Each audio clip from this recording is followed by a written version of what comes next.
There are times when the firmware on your iPhone crashes, and when that happens, your device will be stuck on a black screen and would no longer respond. You may think that it's a hardware-related problem, but it's actually just an issue with the firmware, which you can fix on your own. In this video, we will show you what to do if your iPhone 11 Pro no longer responds or is stuck on a black screen after the iOS 14 update. First solution: force restart your iPhone.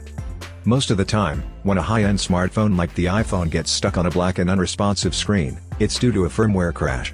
You can fix it by doing the forced restart. To do so, quickly press and release the volume up button, and then the volume down button.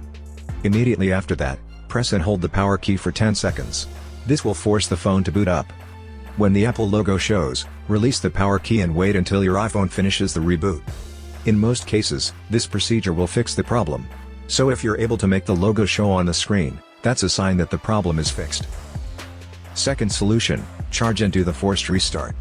However, if your iPhone remains unresponsive and stuck on a black screen, what you need to do next is charge it and do the forced restart while it's connected to the charger. Here's how. Plug the charger to a working wall outlet and connect your iPhone to it using the original cable. Regardless of whether the iPhone shows the charging sign or not, leave it connected to the charger for at least 10 minutes. After that, do the forced restart again while the iPhone is still connected to the charger. If the problem is just due to a minor issue caused by the new update, then it should be booting up by now.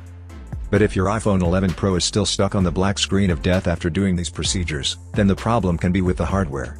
With that, you need to have the device checked. I hope that we've been able to help you. Please support us by subscribing to our channel and enabling the notifications. Thanks for watching.